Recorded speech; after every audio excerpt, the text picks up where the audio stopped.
Hi there, my name is Dr. Justin Hudson. I'm a podiatrist at the Orthopedic Foot and Ankle Center. In addition to general podiatry, I'm certified in foot and ankle surgery and wound care.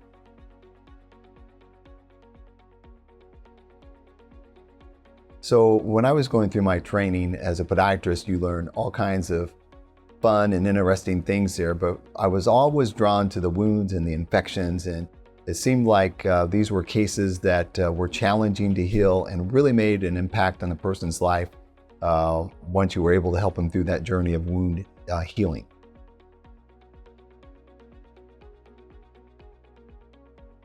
So that we see all kinds of wounds in our practice there. So these could be a traumatic wound where someone has an injury.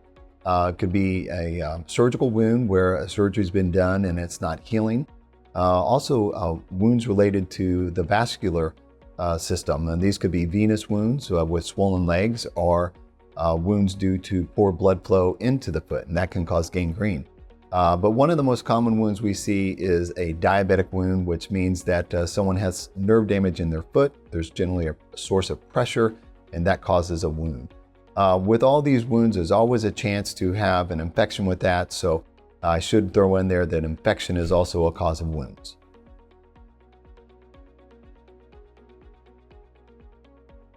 So I always tell people that there are multiple types of wounds, but there are three basic things that we need to do to get a wound to heal. And those three things, and these are in a basic manner, is number one, if it's related to pressure, such as a diabetic wound, we always need to work to get the pressure off of the foot. And that's sometimes hard because just walking around can cause a wound to exist and not heal. The second thing is vascular supply. If it's related to swollen legs with veins or blocked arteries, we need to work with the vascular specialist to help treat those conditions. And then finally, if there's an infection involved, sometimes we can treat those with surgery to remove infected tissue or bone, oral antibiotics, and at times we have to have an infectious disease specialist help us with IV antibiotic therapy. And so those are the basic things of getting pressure off of a wound, making sure there's adequate blood flow to heal a wound, and making sure infection is treated. And then there's other things that help us along the way, like a proper nutrition, controlling your blood sugar, not smoking, and having a healthy diet.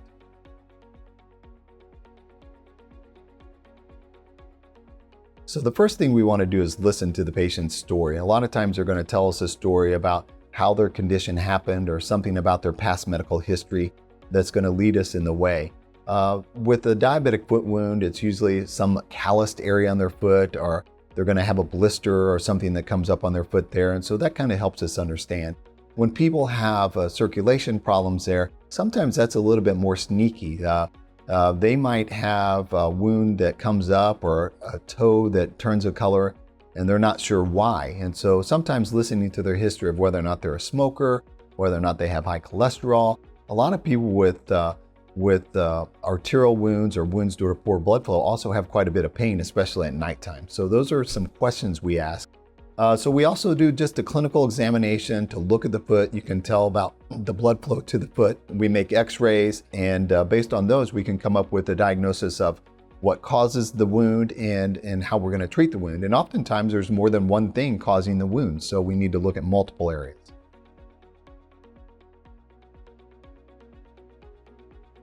So the primary goal for me in treating a wound is to get wound closure, because anytime a wound is open, that means that we can introduce an infection. And the longer a wound is open, the more likely it is to get infected.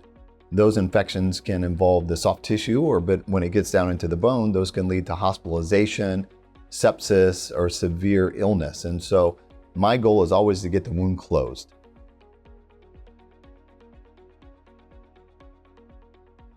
So some of the key components on wound management there are, number one, since most of these are related to pressure, we have to figure out a way to get the pressure off of the foot.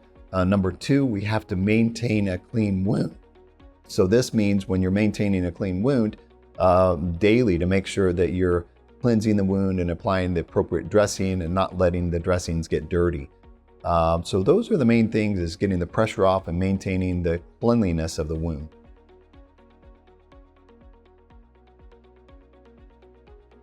We have a lot of available wound care technologies to help us. I would say the basic is correcting the blood flow, treating the infection, and taking the pressure off.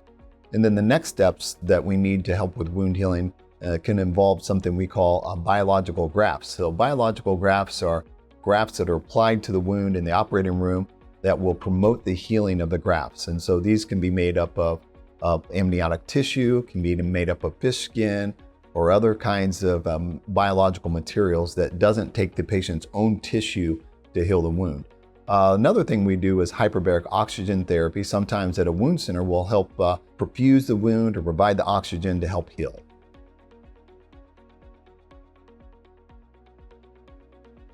So one of the biggest things I see a lot with wound prevention is understanding who's at risk to have a wound. And so let's take the typical diabetic person there. When I see a person as a diabetic for a first-time evaluation, I'm always making an assessment of, are they likely to get a wound in the future? And the way I determine that is, number one, are their pulses good or are they swollen? Number two, do they have neuropathy? So if they have a loss of protective sensation in their feet, which is neuropathy, that means they could step on something or have an area that rubs and not even know that they're developing a sore. And so then I look at whether or not someone has corns or calluses. So if someone has neuropathy, a foot deformity with corns and calluses, those are pressure points that can rub and make sores. So what I'd like to do is see a person, make a baseline assessment there, and then when I see someone with corns or calluses, I will have them back on a regular basis to trim the corns and calluses so they don't develop a wound. And so the biggest thing is identifying someone at risk and having them back on a regular basis and having a good relationship with that person.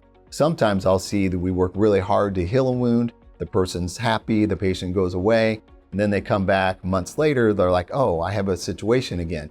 And that would have been taken care of if they would have just had some follow-up visits to make sure that they're not going to break down the skin again.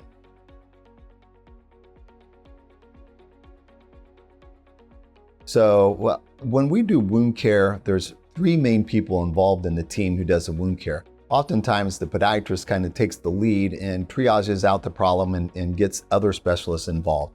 The two main specialists involved are the vascular surgeon or cardiologist to make sure there's proper blood flow to the extremity, and the second person is infectious disease specialist. Now in these cases those are the doctors that I talk to on a daily basis with about my patients. So it's not uncommon throughout the day for me to get a phone call from the vascular specialist or the infectious disease specialist to talk about the patient and coordinate care. So I think having a solid team of seasoned, experienced professionals to help manage the problem is the best way forward with these patients.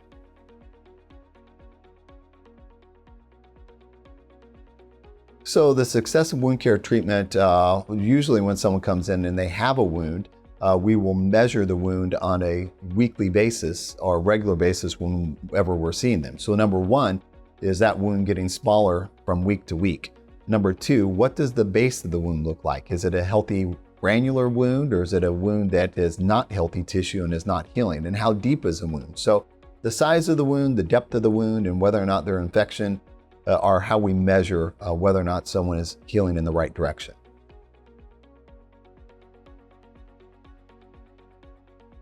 There are always advances in wound care, and the biggest advances come with the biological dressings we're applying there. And so those are the areas that are seeing the most research at the current time and are being driven forward there. I'd also like to say that the vascular specialists is really an important part here that have made tremendous advancements over the years. A lot of these patients with blocked arteries require what's called an arteriogram, where they inject dye, find blocked arteries and open up the blocked arteries.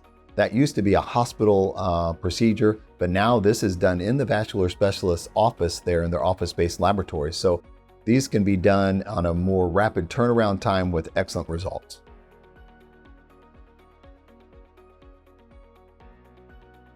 So I am I'm board certified by the American Board of Wound Management, and as part of this, we have frequent resources that come to us to help us stay up to date. And also I attend frequent lectures and conferences and stay up to date on the literature as it comes available.